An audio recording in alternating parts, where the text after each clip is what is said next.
Bromera, per a mi, el mèrit que té és que ha estat l'exemple més reeixit d'allò que la gent de la meva generació volia. Aquella mateixa il·lusió, manera de fer, manera d'entendre el món de l'edició, crec que no ha canviat massa. És veritat que ara hi ha moltíssima més gent, no? A banda de fer la millor literatura que poguérem o sabérem, crear una xarxa editorial, una infraestructura editorial que era imprescindible per a que la literatura en valencià nasquera.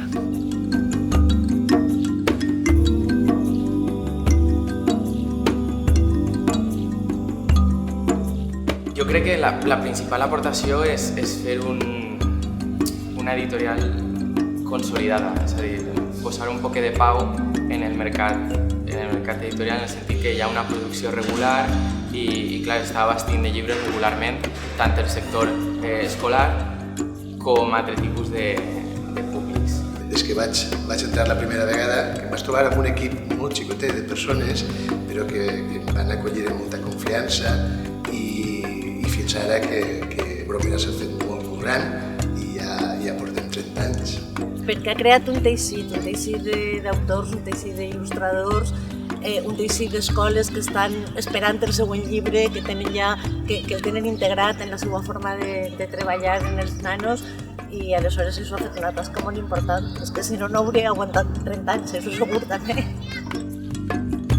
En el meu cas i en el cas de molts il·lustradors valencians que conec, ha donat un poc com l'espenta, no? de poder començar a publicar amb llibres de qualitat i que se comença a veure un poc la feina d'il·lustradors valencians que moltes vegades per falta d'oportunitats en altres àrees no tenim.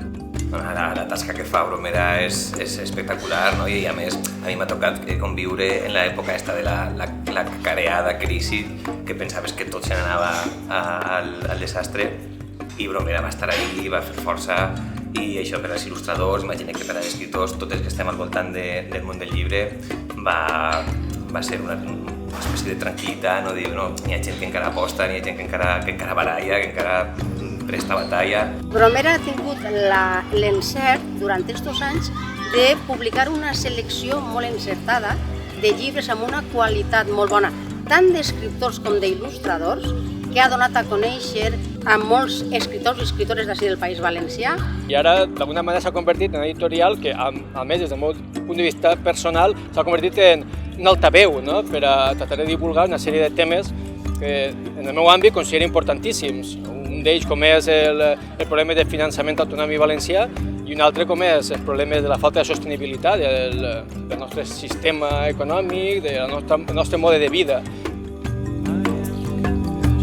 Jo crec que la producció de Bromera ha sigut crear molts materials de qualitat, materials que han permès que l'assignatura de valencià no se persevera com una assignatura subsidiària del castellà, sinó una assignatura que podria treballar-se a la mateixa altura, una assignatura que per un costat aportava proximitat però sense restar ni una mica de rigor. No són tan sols els 30 anys que duem amb l'editorial Bromera, sinó els 30 que venen.